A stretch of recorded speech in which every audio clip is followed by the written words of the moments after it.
8 de la mañana con 24 minutos. Muchísimas gracias por estar aquí con nosotros en esta mesa de análisis. Roy Campos, hoy presentas un estudio, el estudio de Consulta Mi Tesis. Bueno, lo presentaste ayer, ¿no? Ayer a las 11 de la mañana. El sábado se publicó en El Economista, y ayer ya lo distribuí. Pero sí, muestra lo que se ha mostrado. En general está saliendo bien a López Obrador mediáticamente, que no tiene que ver con lo técnico. Mediáticamente le está saliendo bien. Merma en sus votantes no hay, y sí ha convencido a algunos de sus no votantes. Entonces no le ha salido mal hasta el momento. Ahora va a depender de cómo termine y cuándo termine. Pero hasta ahorita no le ha salido mal. ¿Pero por qué, Luis?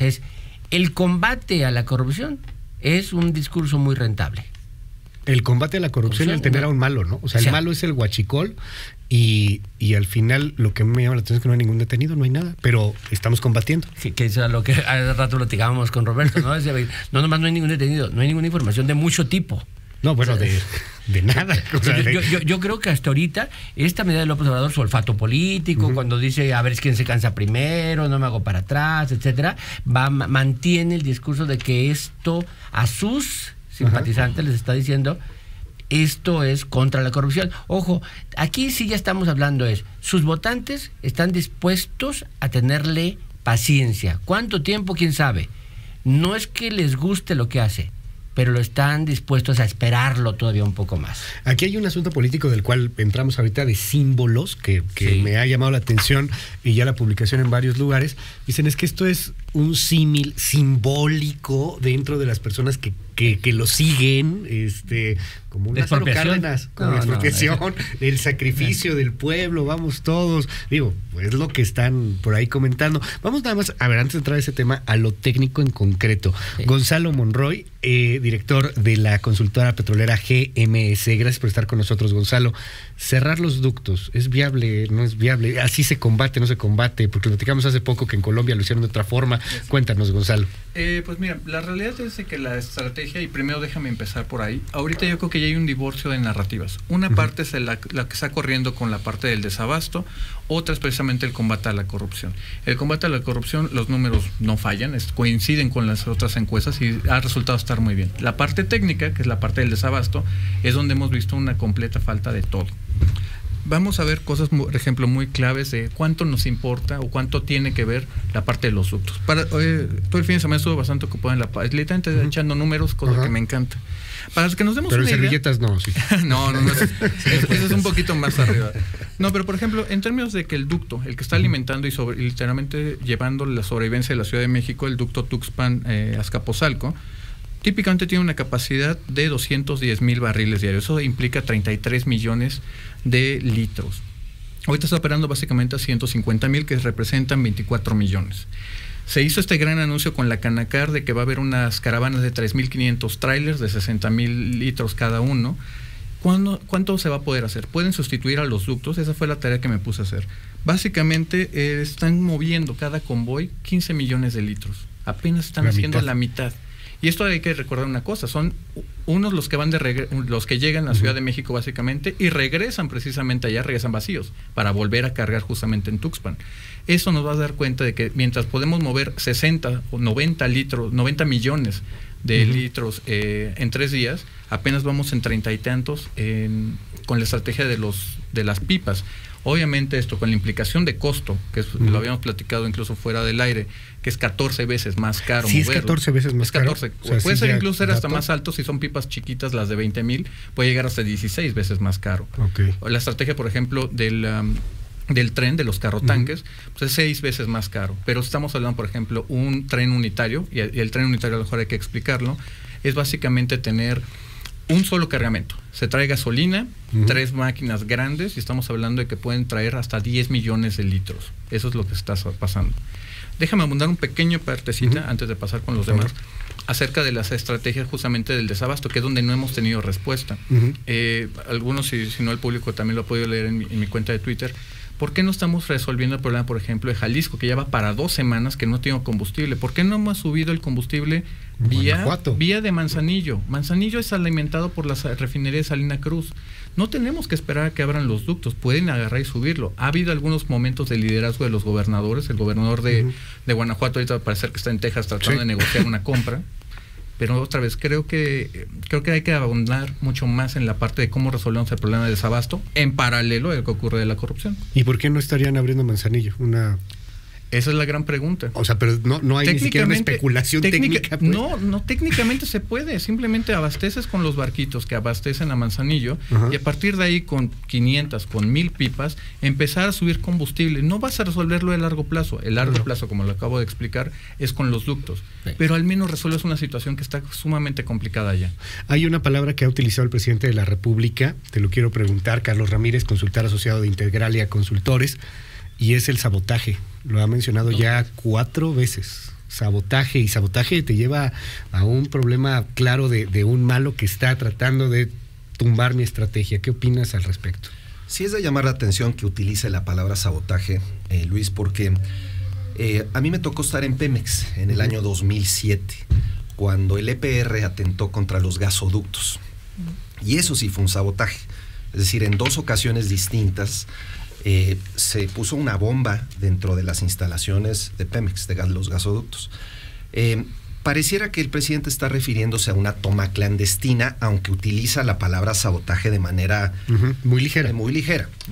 Entonces, más allá de cualquier cosa, lo que sí llama la atención es que este ducto de Azcapotzalco, ciertamente es un ducto que ha sufrido durante los últimos años una serie constante de ataques de esta naturaleza, pero es un ducto muy vigilado, es un ducto que en esta coyuntura particular debería de ser el ducto más vigilado de prácticamente todos. Y sin embargo, que 4 días seguidos le peguen al tubo, pues es de llamar la atención. Yo quisiera simplemente, Luis, detenerme un momento para entender un poco. Roy mencionaba ya la parte, digamos, de aprobación, Gonzalo la parte de los números. A mí lo que me llama la atención de esta coyuntura es que va marcando un estilo de gobernar del presidente de la República, que lo vimos ya de alguna manera en la coyuntura del aeropuerto, que lo vimos también en las medidas que ha implementado desde que llegó al poder, pero creo que retrata 3 o 4 cosas muy interesantes. Una, este es un presidente que requiere o que está buscando victorias rápidas. Necesita diferenciarse de sus antecesores de manera dramática, importante, y está dispuesto a tomar riesgos significativos para llevarlo a cabo. Y eso a una costa y a consecuencia incluso de poner en riesgo el crecimiento económico de este año, porque esta afectación que estamos viendo seguramente va a incidir en el crecimiento del primer trimestre de manera muy significativa. También vemos un presidente que le comunica a la población que se pueden resolver problemas complejos con soluciones fáciles. Y en realidad, seamos claros, este problema del robo de combustible es un problema que viene de muchos años y que es multidimensional, es muy complejo, pero el presidente le comunica a los mexicanos que es un problema simplemente de mera voluntad, cuando no lo es. Requiere una serie de acciones y por tanto, pero le está resultando en términos ciertamente de aprobación, de opinión pero pública. Sabemos bien que el problema no se va a resolver de corto plazo. Y finalmente, también diría, el tema de costos-beneficios. Sí. Es decir, no es que a nadie no se le hubiera ocurrido antes llevar a cabo una medida tan drástica como cerrar el ducto del occidente del país. Eso ya se había contemplado internamente en Petróleos Mexicanos. Nunca se había llevado a efecto porque se sabía que las consecuencias podían ser más altas que los beneficios. Roberto Roch, cuéntanos un poco. Luis, muchas gracias. Mira, yo creo que coincidiendo, a mí lo que me preocupa es si esto está marcando un sello en el gobierno. Y creo que el sello que habría que destacar sería la opacidad en la información, la falta de información hacia el país y la posibilidad de que los mexicanos estemos perdiendo de vista de que el gobierno nos está escatimando una obligación fundamental en toda democracia, que es ser más transparente, rendir cuentas. Y si uno va acumulando las preguntas, yo aquí traigo una decena de preguntas que creo que son relevantes, te vas dando cuenta que hay una constante de no dar información, de no transparentar información. El presidente dijo hace algunos días, pero a pregunta expresa, de que un general, Eduardo León Traubitz, está siendo investigado. Es un personaje muy importante. Es un señor que se gastó durante todo el sexenio Peña Nieto 5,000 millones de pesos tratando de ofrecer seguridad a las instalaciones de Pemex. Un personaje con características un tanto oscuras, que nadie sabe cómo operó, que renunció a Pemex inmediatamente después de la elección. Todos nos deben sobre este personaje y sobre otros que al parecer están bajo investigación o incluso detenidos, más información. ¿Por qué se escatima este tipo de información? El presidente López Obrador dijo que el robo de gasolina representaba algo así como 60,000 millones de pesos. Yo he visto documentos internos de Pemex con cifras muy dispares. Le escuché decir en marzo de 2017 al director, a José Antonio González, que representaba 30,000 millones de pesos en ese año, de 2017. He visto documentos que hablan de 60,000 millones de pesos en 3 años, 2016, 2017, 2018. Lo de las pipas se me hace escandalosa. ¿Cuánto va a costar ese traslado? Y se anunció, nada más para agotar esta inicial ronda de preguntas, que Canacar, que esta cámara de transporte, va a entrar al salvamento del país. Dentro de Pemex y dentro de varias áreas del gobierno, esta participación de pipas privadas fue signo de corrupción durante muchos años, Luis. Cuando el sindicato de Pemex contrataba a Canacar en algunas crisis que esto ocurría, dentro de Pemex ya sabía que había algún negocio para el sindicato, para funcionarios. Llegó a prohibirse con acuerdos escritos la contratación de pipas privadas. Pero aquí nos dicen que nos van a salvar de la crisis. Otra vez, no nos están dando información, nos deben mucha información. Muchas de ellas manejadas por Romero de Champs, ¿eh? Sí. Muchas de ellas manejadas por Romero de Champs, las mismas pipas. Entonces, esto es un sello muy preocupante en materia de opacidad. Hay aquí también una cuestión que nos llamó mucho la atención. El Wall Street Journal publica un artículo en torno a que hay una disminución en la importación de petróleo y gasolina. Se basa en buques tanque y en buques petroleros, etcétera. Esa es su fuente. No puede tomar la información del gobierno norteamericano porque está en cierre el gobierno norteamericano. Trump tiene cerrada la oficina, entonces pues el cuate que ahí actualiza la información pues no está chambeando. Pero me llama la atención que todo esto es muy complejo, a lo mejor para un círculo, un sector. Y Roy, tú en la encuesta de Mitofsky, la que publicas, pues dice el 70% considera que el gobierno sí está explicando muy bien el porqué del desabasto. Sí. O sea, el 70% dice que nosotros estamos locos, que estamos mal, que la información es suficiente. No, la pregunta es, ¿ya explicó el gobierno? Sí. ¿Y le creíste? Sí. ¿Y hay que apoyarlo? Sí. Pero, o sea, y sale bien López Obrador, pero para los que nos escuchan, si alguien dice, no, es mentira, yo no creo, es que es muy claro. Hay una merma muy chiquita en los que votaron por él. Parece ser que los que votaron por él están oyéndolo de otra manera. Y dicen, yo voté por él, sí, ya lo explicó. Y ya nos dijo por qué está pasando. Y hay que apoyarlo. Y los que no votaron por él, no. O sea, mira, un poco para que me entiendas. ¿Cuánta gente viaja en el metro? Esos todavía no sienten que les afecta. No hay todavía el refresco, el pan, no hay todavía una afectación a su vida. ¿Cuánta gente viaja en transporte público que es por diésel? El diésel todavía no ha entrado en crisis tampoco. O sea, digo todavía y ojalá nunca entre, ¿no? Pero hay un sector, además de muchos lugares del país, a ver, dime, no hay noticias de que esto esté pasando con este nivel de crisis en Baja California Sur, en Sinaloa, en Mexicali, en Sonora. O sea, está como muy focalizado en lugares que tienen que ver con ductos, ¿no? Entonces pues a él no le ha salido tan mal a López Obrador. Pero si tiene que ver con ductos, yo tengo una duda. ¿Por qué no está pasando nada en Puebla, no? En Puebla, sí, claro. O sea, perdón, a lo mejor me estar con teorías conspirativas, pero pues viene una elección, ¿no? En Puebla. ¿Y por qué le está afectando tantísimo a Guanajuato, que es panista? ¿Por qué le está afectando tantísimo a Querétaro o a Michoacán o a Jalisco? O sea, entiendo que es un asunto técnico, ¿no lo es, Gonzalo? Es una cosa técnica. Estado de México. Estado de México. Exactamente. No, y en esa parte creo que pones el dedo en la llaga, Luis, en términos de, por ejemplo, de cuál es la afectación. Por ejemplo, ¿por qué no ha pasado problemas en Sinaloa, en Sonora? Pues básicamente porque tienen otro modelo de distribución y de suministro. Como lo platiqué en un principio, es básicamente un buque cisterna que va pasando de Salina Cruz, ahí es donde tenemos la refinería, y va abasteciendo Acapulco, Zihuatanejo, Manzanillo, Puerto Vallarta, Topolobampo, Mazatlán, hace una escala última en la parte sur de Baja California y regresa para volver a hacer su recorrido. Eso es lo que ocurre. Por eso nos ha pasado en ese lado. El punto fundamental de por qué no está pasando esto en Puebla. Lo que pasa es que tenemos 2 puntos, que es ahorita también parte de la nota del Wall Street Journal, donde tenemos cerca de 18 buques parados, llenos de gasolina, el Golfo, que es exactamente lo que ha venido diciendo el presidente, que sí tenemos el combustible, pero están muertos de la risa y anclado prácticamente. para también ponerle en parte de los costos, y creo que Carlos lo dijo muy bien en términos del costo-beneficio, cada buque en promedio nos cuesta $40,000 tenerlo ahí anclado. ¿Cuántos hay? 18. ¿Al día? Al día.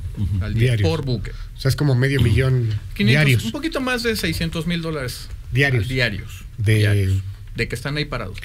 ¿Por qué nos está afectando Puebla? Básicamente, ahí sí estamos bajando, y ahí sí tenemos la capacidad de bajarlos más rápidamente en el puerto, en ese caso de Pajaritos, de Mina, Coatzacoalcos. A partir de ahí estamos mandando las pipas, precisamente por una cosa de proximidad. Estamos teniendo justamente que la ruta para que lleguen al DF está abasteciendo todavía bien la parte de Puebla. Ciertamente se presta mucho a la especulación de que precisamente tiene alguna connotación política. Me parece a mí más en la parte que es técnica. Precisamente al haber cerrado la refinería de Salamanca, que es probablemente ya han salido las notas de cómo está invadida por dentro el crimen organizado, que a final de cuentas creo que también incluso en esa parte de comunicación ha sido muy inteligente, astuto el presidente, de no ponerle rostro a todo esto. A final de cuentas el huachicolero no es el señor de la granja, no es el señor que vende la pipa allá afuera, porque si no, ellos ya serían millonarios. La realidad es que está detrás de ellos un crimen organizado que los tiene cooptados, extorsionados, hay que decirlo de esa manera. Y son justamente estas grandes cabezas, ¿no? Los esfuerzos, Carlos lo acaba de mencionar muy bien, ha habido esfuerzos previos, hemos puesto drones, hemos puesto patrullas, pero el problema es que no es una estrategia a largo plazo. Eventualmente, te lo adelanto, vamos a regresar a los ductos, y eventualmente estos criminales que simplemente ahorita están guardados viendo que el ejército está ahí puesto, sabe que no van a quedarse. Es una crisis, tú me dices, eventualmente vamos a regresar a los ductos. Hay un artículo publicado este fin de semana en LA Times, en donde pues la cabeza del artículo justamente es una crisis autoinfligida, es una autocrisis. Él provoca esto al momento de decidir, vamos a cerrar los ductos, lo provoca el mismo gobierno. Es una crisis autoinfligida o no lo es. Y bueno, pues la otra nos va a salir más caro el caldo que las albóndigas. ¿Qué opinan, Carlos Ramírez? A mí me parece, Luis, yo sí estoy preocupado por el crecimiento económico del 2019. Ya habíamos tenido algunos eventos que de alguna manera ponían cierta duda al crecimiento del presente año. Por supuesto, el evento del aeropuerto, la desconfianza que eso generó en términos de inversiones. Este evento viene a exacerbar esa preocupación de cuál va a ser realmente el ritmo de crecimiento del país. Y hay algunos otros eventos que están ahí a la vista que me temo pueden llevar a que el crecimiento del presente año sea menor a las expectativas originales. Por ejemplo, todo el tema de la centralización de las compras que va a llevar a cabo el gobierno federal, que apenas está en marcha, pinta para que mucho del gasto que hace el gobierno tradicionalmente y que mueve de alguna manera la economía va a tomar tiempo para que realmente empiece a incidir favorablemente. Los proyectos de infraestructura de los que se ha hablado ya en reiteradas ocasiones, muchos de ellos no tienen todavía proyectos ejecutivos ambientales, por lo tanto la erogación y la ejecución de esos proyectos en términos de dinero fresco para la economía va a tomar mucho tiempo. No hay un plan de infraestructura claro todavía que haya puesto el gobierno federal a la vista, y por tanto me preocupa el crecimiento del presente año y las repercusiones políticas que eso pueda tener. Al final del día, lo que nosotros hacemos en Integralia es un poco evaluar cómo los eventos políticos inciden o pueden afectar sobre el clima de negocios de las empresas y la economía en general. Todos estos eventos están de alguna manera poniendo el acento en preocupando para el crecimiento del presente. Ahí están los datos, ¿no? O sea, las pérdidas que reportan los gasolineros en el país, esta primera semana es de 10,000 millones de pesos. Hay gente que dice, es que no se pierde porque ahí se almacena, nos explicaba Aristóteles Núñez hace unos días, pues como un restaurante, o sea, si no vendiste ese día ya no lo vas a recuperar, el día siguiente vas a comer el doble, ¿no? Este tipo de medidas, desde el 1 de diciembre prácticamente nos avisó que venía. Sí, eso. O sea, ¿no? Cuando dice se acabó el huachicoleo, dijo, ¿no? Y repitió 0 huachicoleo. Cuando lo dijo parecía, ¿no? Así que esto lo hubiera podido hacer desde el 5, o sea, ya traía la idea de hacerlo. Y si lo iba a hacer en algún momento del sexenio, tenía que hacerlo ahorita. Con la popularidad. O sea, no cuando tiene cierto colchón de popularidad. Si de veras tenía la idea de hacerlo. Ahora, si me preguntas si debía hacerlo. La forma no es la adecuada, tal vez, porque generó esta discusión que estamos teniendo, ¿no? Pero ya traía la idea, y no creo que le esté preocupando a él personalmente lo del crecimiento. O sea, eso creo que no es su preocupación para él, ¿no? Su preocupación más bien es algo de ética, moral y, digamos, compromiso con la historia incluso. No creo que llegue al nivel de expropiación, pero sí al deber. Cuando tú pones Pemex a lo largo de los inicios del sexenio, ves desde un quinazo, desde una bomba en un edificio, desde ¿cómo se llama? Oceanografía. O sea, ves muchos casos que nunca tuvimos un fin de para qué se hizo. El tema es que es un símbolo, sí, más allá de una realidad. O sea, cuando ya ves los números y cuando ves lo que no dice Barclays, lo que le pasó a Pemex en Nueva York, económicamente. Dices, está fuerte, Roberto. Yo creo que cada vez hay más manifestaciones públicas, un cartel que dice, así no, presidente. ¿No?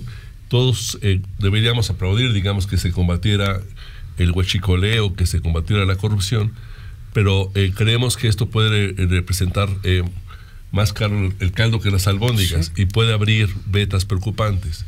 Veo un contraste, Luis, en el tema, por ejemplo, de la Guardia Nacional. En la Guardia Nacional, evidentemente, el presidente está corrigiendo su decisión, está revirtiendo una decisión que por todos lados, dentro de su gobierno, dentro del país, internacionalmente le estaban diciendo, esto es peligrosísimo. No hagas eso con el ejército. No lo vas a poder sacar después, ni tú ni nadie. Independientemente de las violaciones de derechos humanos, otros atropellos se pueden esperar. Y de un día para otro, el viernes pasado, anuncian, bueno, va para atrás, ¿no? Ya con los votos registrados, listos para este miércoles votar, ya con la iniciativa, con la minuta diseñada, ahora van a tener que hacer reservas en la votación para tener otro tipo de Guardia Nacional. Se esperaría que hubiera un aprendizaje más rápido y una señal que, como en este caso la Guardia Nacional, abarcar otros aspectos centrales. Bueno, va para atrás, más o menos, cambia de mando militar a mando civil, que es importantísimo, fundamental. Bueno, lo pasas del ejército a la Secretaría de Seguridad. Sí, eso es importante, es fundamental, pero siguen siendo los militares y sigue siendo capacitación, reclutamiento, sigue siendo pero en las calles. Es un cambio profundo. Sí, es un cambio importante, es un cambio importante, pero tampoco va tanto para atrás. Yo quiero seguir hacer una anotación con el tema de los buques. Lo que nos dicen a nosotros en la Silla Rota, donde participo en el tema de los buques, es que las compañías proveedoras no han sido renovados sus contratos y que, como muchos otros proveedores, dicen, oye, aquí estoy, fírmame el contrato y te entrego el combustible. Me pagas y cuando me lo firmes, me pagas la renta de los buques y me pagas la proveeduría. Pero no me has firmado. Mientras no me firmes, no te entrego. Para concluir, un comentario, está también ahí el tema de el racionamiento del combustible, que ya surgió ayer como una propuesta de gobierno, que además es un copy-paste de una propuesta ciudadana que fue primero convocada ahí en redes. Ya estamos hablando de racionar el combustible. O sea, ya el discurso ya ahí está y es apoyado por muchos. ¿Qué opinan sobre eso? ¿Con qué concluimos, Gonzalo?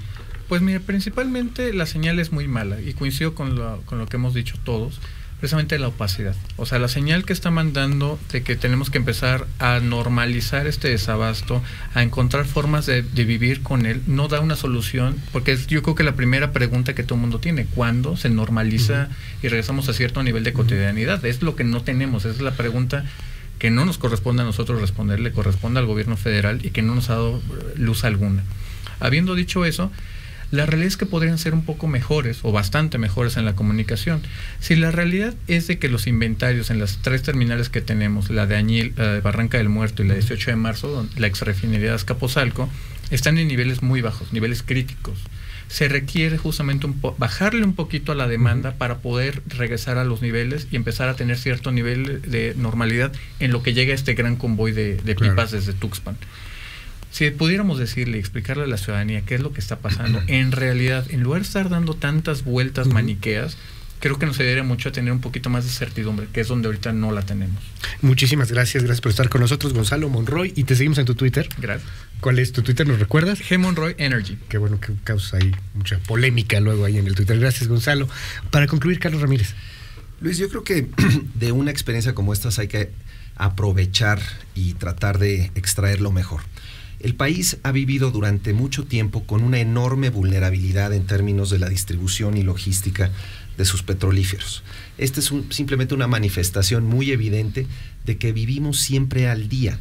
Todos los años Petróleos Mexicanos, en temporada de diciembre, cuando es la temporada pica, sufren para poder ofrecer y proveer de gasolina a todo el país. Entonces, el hecho de que en este momento la situación se haya puesto como se puso, tiene que ver, pues obviamente, con el cierre del ducto, pero también refleja de alguna manera que como país no podemos seguir de esa manera. Entonces, tal vez de esta crisis, el presidente de la República puede tomar la experiencia para fortalecer nuestras capacidades de distribución y de logística de petrolíferos, y para ello, irónicamente, se requiere más competencia, se requiere otros proveedores.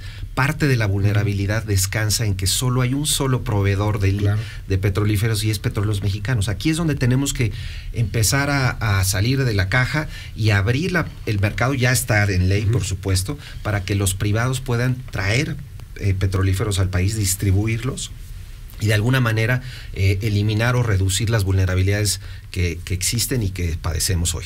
Carlos Ramírez, consultor en Integralia, gracias por estar con nosotros. Gracias, Carlos. Luis, muy amable. Para concluir, Roy Campos. A ver, yo te diría que esto para López Obrador puede ser un gran fracaso o un gran éxito. Mira, y depende de dos variables: de cuándo y de cómo. O sea, cuándo, si esto se normaliza, se hace cotidiano, etcétera, pronto, y además termina con la exposición de detenidos empresarios, detenidos funcionarios, sindicalizados, o sea, y dices tú, deshizo una red que estaba saqueando el país, y además ya esto funciona normal. El cómo y el cuándo. Si esto le sale éxito, imagínate la validación que tiene para cualquier otra medida que haga. O sea, le sale impresionante. Entonces, pero también puede ser el gran fracaso, que termine en nada. A ver, hizo enojar a la gente en nada. Y sobre lo que dices que sacaron el programa de qué día cae, que sale de una propuesta ciudadana, vamos a organizarnos los 0 segundos el lunes, ¿sí? Tiene un defecto de comunicación, que al sacarlo prácticamente te está diciendo esto va para largo. Sí, claro. No, y además el miedo de decir, es que es sugerencia, y si después ya no es sugerencia, ¿sí? Porque en Guanajuato ya limitaron la venta, los lunes. No es hoy, es los lunes. Sí, claro. Ya como que estás pensando que no se soluciona rápido. No. Tiene ese problema de comunicación. Muchísimas gracias, Roy Campos. Roberto Roca. A mí se me hace que todos aplaudimos la posibilidad de que, valiéndose de su bono electoral, el presidente López Obrador emprenda una decisión de esta naturaleza. Pero insisto en que debería entenderse que no lo puede construir a partir de la opacidad y de ocultarnos información. Solamente no quiero dejar pasar lo que ocurrió en Wall Street con la presentación por parte de los funcionarios de Pemex de sus proyecciones, de sus resultados, con una carpeta que no era aceptable para una presentación PowerPoint en una preparatoria, y aparte que, de acuerdo con lo que todo el mundo está diciendo, está llena de mentiras. Le fueron a decir a los expertos, a los que han estudiado Pemex por años, mentiras. Esto no puede ocurrir. Este sector de Estados Unidos está reclamando cesar al director financiero de Pemex, un señor a quien nadie conoce, ¿no? Y que evidentemente no tiene las capacidades para estar en esa posición. Creo que, solamente para concluir, esto se está reflejando ya, Luis, en las tasas que nos está estableciendo la banca internacional. Se han elevado no sé cuántos puntos base, que quiere decir que son créditos más caros, que eventualmente se va a reflejar en nuestras mercancías, en nuestra vida cotidiana. Es un tema preocupante. Muchas gracias y saludos a todos. Gracias, Roberto. Alberto Velázquez es el director financiero ahí de Pemex. Fuertes columnas en todos lados. Yo cito dos, la del Universal con Carlos Loret, muy fuerte. Él habla de 10,000 millones de pesos más o menos lo que nos costó este oso. Y la de Mario Maldonado también en el Universal, que dice no tienen ni idea de qué botones apretar. Uno de los periodistas también que empezó ahí a difundirlo desde el viernes, los resultados de esta reunión, total y completamente desastrosa. Ahora sí que independientemente de lo que pase con la opinión pública, ¿no? Con la mayor parte de la población. En fin, pues ahí los temas. Un Octavio Romero es ingeniero agrónomo, tampoco él lo conoce. Tampoco al director de Pemex lo conocen. Muchísimas gracias. Gracias a todos. Feliz año. Mucho éxito. Muchas gracias.